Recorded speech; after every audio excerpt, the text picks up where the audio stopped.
नमस्कार, आपका हार्दिक स्वागत है इनक्रेडिबल स्टोरीज विद रोहित की वीडियो सीरीज में। इस वीडियो सीरीज में अलग अलग एजेंडा और अलग अलग टॉपिक्स पे बात करते हैं, कुछ स्टार्टअप्स की, कुछ इंस्पिरेशनल स्टोरीज की, उसके बाद कुछ इंफॉर्मेशन एंड नॉलेज शेयरिंग की, कुछ ह्यूमर की। So it is all in one package. So इस वीडियो सीरीज में अलग अलग एजेंडा पे बात होती है और मैं आपका बहुत शुक्रगुजार हूँ कि आप इन वीडियो सीरीज को लाइक कर रहे हैं, इन वीडियो सीरीज के बारे में फीडबैक्स दे रहे हैं और हम धीरे धीरे कुछ ना कुछ इम्प्रूवमेंट हर एपिसोड में करते जा रहे हैं। तो थैंक यू ऑल। उसके बाद आज जिस टॉपिक पे बात है वो बहुत इंपॉर्टेंट टॉपिक है, वो है एक नेशन के बारे में और वो नेशन है इजराइल। और अभी जो करंट जियोपॉलिटिकल कंडीशन है इंडिया की, हमें बहुत ज़रूरी है कि हम इजराइल से कुछ सीखें, ये राइट टाइम है। तो हम इजराइल के बारे में जो बात करेंगे वो 3 सेक्शंस में होगा। सबसे पहले इजराइल का जो थोड़ा हिस्ट्री है उसके बारे में बात करेंगे, फिर इजराइल की economy, why Israel is a startup nation, इस बारे में बात करेंगे, और थर्ड हम बात करेंगे इजराइल का डिफेंस और उनकी जो मिलिट्री है उसके बारे में हम बात करेंगे। So let's start. सबसे पहले हिस्ट्री के बारे में बात करते हैं। इजराइल का गठन होता है 1948 में। यहूदियों का ये देश है और पूरे विश्व में यहूदियों का एकमात्र देश है, दैट इज इजराइल।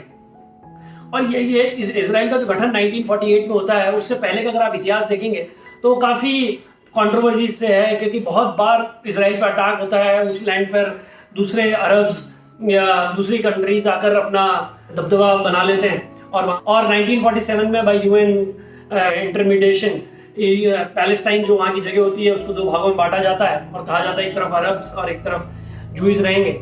और 1948 में इजराइल एक इंडिपेंडेंट नेशन के हिसाब से गठन होता है और यहाँ से इजराइल की शुरुआत होती है। और जब इजराइल की 1948 में जब शुरुआत होती है, 1980 तक इजराइल में बड़ी प्रॉब्लम्स आती हैं, बहुत तरह की इकोनॉमिक प्रॉब्लम्स आती हैं। यहाँ तक कि अगर आप देखें 1980 में इजराइल की जो इकोनॉमी है उसमें इन्फ्लेशन 200-300% तक भी चला जाता है और इकोनॉमी की बहुत बुरी हालत होती है। और वहाँ पे इजराइल को समझ में नहीं आता कि अब क्या होगा। और लेकिन 1985 में जब सोवियत यूनियन का भी ब्रेक होता है तो बहुत सारे जूइस, यहूदी वापिस इजराइल लौटते हैं। अब इजराइल की जो गवर्नमेंट है उसको लगता है कि अब कुछ करना चाहिए जिससे कि ये जो बाहर से लोग आए ये अपनी एक्सपर्टाइज लेके आए हैं और हम भी इनको कुछ एडवांटेज दे पाएं। तो इजराइल की इकोनॉमी वहाँ से थोड़ी रिवाइव करती है।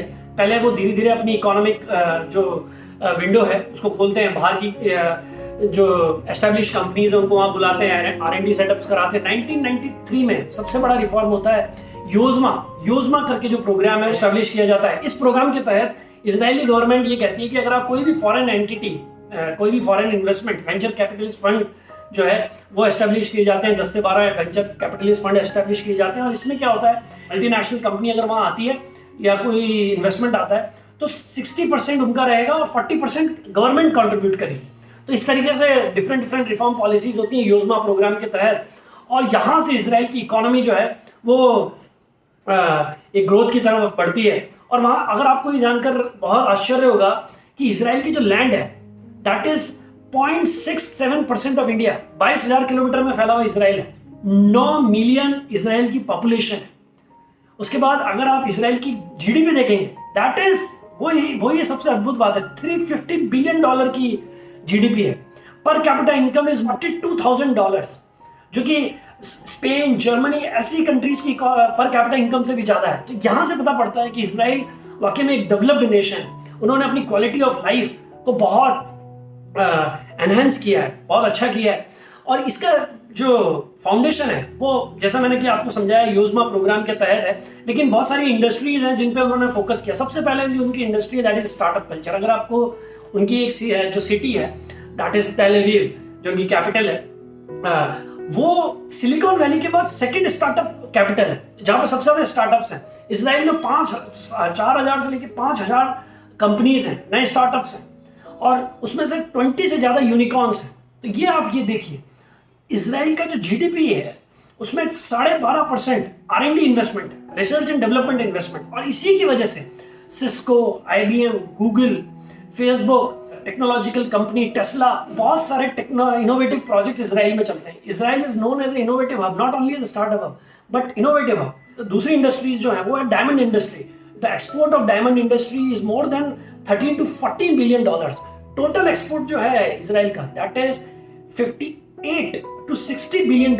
ये इजराइल की आप ये देखिए एक और जो इतना एक्सपोर्ट वो करते हैं। उसके बाद microchips, artificial intelligence, space research, different defence innovation, इन सब में इसराइल के अलग अलग स्टार्टअप्स काम कर रहे हैं। साइबर सिक्योरिटी पे इसराइल ने बहुत अच्छी अच्छी कंपनीज है वहाँ पर। साइबर सिक्योरिटी बहुत स्ट्रांग है क्योंकि इसराइल पे साइबर अटैक्स बहुत होते हैं। साइबर रीजन्स करके है, उनकी खुद की टैक्सी एप्स हैं और हर तरह की face recognition, pharmaceuticals. So the philosophy which they believe is innovation is their life, और इसी वजह से उनके यहाँ टेक्निकल यूनिवर्सिटीज बहुत हैं। अगर उनके यहाँ पे आप देखें 10,000 में से 140 जो रेशो है 140 citizens belongs to technicians and scientist and engineers, वो इसराइल की इकोनॉमी में कंट्रीब्यूट करते हैं। Israel is known as a startup and innovation nation. उसके बाद उन्होंने कमाल के दूसरे इनोवेशन भी किए हैं। अगर आप उनका एक इनोवेशन आपको पता होगा, डीसैलिनेशन प्रोग्राम। आज हर तरफ वाटर क्राइसिस है, लेकिन इसराइल में वाटर एक्सेस है। क्यों? क्योंकि उन्होंने डीसैलिनेशन प्रोग्राम, इस प्रोग्राम के तहत वो समुद्र के पानी को डीसैलिनेशन के द्वारा ड्रिंकिंग वाटर में कन्वर्ट करते हैं। 40% of the drinking water which is existing in Israel right now is coming from desalination process। तो ये आप ये देखिए, इंडिया ने भी टेक्निकल एक्सपर्टीज है वो लिए, बहुत जरूरी है। आने वाले टाइम में वाटर क्राइसिस को यही प्रॉब्लम सॉल्व करेंगे। दूसरी जो हम बात करते हैं वो ये है कि इसराइल का डिफेंस बहुत स्ट्रांग है। डिफेंस इसलिए स्ट्रांग है क्योंकि इसराइल चारों तरफ से अलग अलग बहुत ही कॉन्ट्रोवर्शियल लोकेशन है। जैसा कि मैंने शुरू में कहा था, एक तरफ सीरिया है, एक तरफ लेबनान है, पैलेस्टीन है, गाजा स्ट्रिप है। ये चारों तरफ से इसराइल घिरा हुआ है और बहुत अटैक्स होते हैं। तो इसराइल अपने आप को इतना प्रोटेक्ट कैसे रख पाता है? इसराइल चारों तरफ से जब इतना घिरा हुआ है, उनके जो डिफेंस मैकेनिज्म है उसमें बहुत सारी कंपनीज काम कर रही हैं, लेकिन उनका इसराइल में मैंडेटरी है। जब आप 18 साल के हो जाएंगे तो अगर इफ यू आर मेल तो आपको 3 साल डिफेंस में सर्विस देनी है। अगर आप यू आर फीमेल तो आपको 2 साल देनी है। इससे क्या होता है, ये भी एक रीजन है उनका स्टार्टअप ग्रो करने का। इससे क्या होता है कि फिजिकल और mentally Israelis are so strong, और फेलियर्स वो एक्सेप्ट कर लेते हैं। फेलियर से कैसे ओवरकम करना है, ये सब उनके साइकोलॉजिकल उनका डेवलपमेंट होता है। आप ये सोचिए ना, आर्मी में जितने प्रोजेक्ट्स पे इसराइलीज के जो मैं बता रहा हूँ इस प्रोजेक्ट्स में रहते हैं 3 साल और 2 साल, इतने लाइफ थ्रेटनिंग प्रोजेक्ट्स होते हैं। और वहाँ पे जब यंगस्टर्स, यूथ जब इन प्रोजेक्ट्स के थ्रू रहते हैं और हर यूनिट में इस तरीके के इसराइलीज का डिप्लॉयमेंट होता है, तो उनका दिमाग कितना स्ट्रांग हो जाता है, मेंटल कितने स्ट्रांग हो जाते हैं, physically they are very strong. जितने भी बॉर्डर्स हैं वहाँ पे मिसाइल लॉन्चर्स हैं। So what these missile launchers detect कर लेते हैं by algorithms, by radar, और मिसाइल ऑटोमेटिकली लॉन्च हो जाती है। So ये ऑटोमेटेड सिस्टम उन्होंने बनाया और ये मूव कर सकते हैं कहीं पर भी। इनके बाद जो उनकी एजेंसी है मोसाद, इनके तो चर्चे आपने शुरू से ही सुने होंगे। आप एक बुक जरूर पढ़िएगा, मोसाद मैंने पढ़ी है। उसमें इतने गजब के प्रोजेक्ट्स हैं, लेकिन 2 ऐसे प्रोजेक्ट्स हैं इनकी जो सर्विस रॉ, जैसे हमारे यहाँ रॉ है वैसे ही वहाँ मोसाद है। तो इनके जो एजेंट्स हैं वो सब तरफ फैले हुए हैं और वो इतने ट्रेंड होते हैं। इनकी रिक्रूटमेंट पॉलिसी इतनी टफ होती है कि जो एजेंट्स इसमें होते हैं वो वाकई में they are one of the best. तो इनके जो 2 बड़े प्रोजेक्ट्स थे वो आपको मैं बता देता हूँ, क्योंकि वन प्रोजेक्ट जो उनका बहुत मशहूर है, that is wrath of God. जो ये रैथ ऑफ गॉड है, ये इसराइल मोसाद का बहुत फेमस प्रोजेक्ट है। तो इसमें क्या हुआ था कि 1972 में जो जर्मनी में जो ओलंपिक हो रहा था, वहां पे इजरायली जो खिलाड़ी थे, वो 11 खिलाड़ी, बाहर से टेररिस्ट आते हैं, पैलेस्टीन से बिलोंग जो टेररिस्ट करते हैं वो आते हैं, अटैक करते हैं और इन 11 खिलाड़ियों को मार देते हैं। इन 11 खिलाड़ियों का बदला, क्योंकि इजराइल की policy they don't negotiate with terrorist, 11 खिलाड़ियों का बदला अगले 20 साल तक ढूंढ कर ये हर कंट्री से निकालते हैं कि कौन इस प्रोजेक्ट के पीछे था, कौन इस स्पेशल जो अटैक होता है इसके जो पीछे जो लोग काम कर रहे हैं वो कौन थे। उनको ढूंढ कर सबको मारते हैं और सबको 11 गोली मारते हैं, बिकॉज उनके 11 खिलाड़ियों को मारा गया था। तो ये एक उनका मैसेज है वर्ल्ड को कि please don't mess with Israel.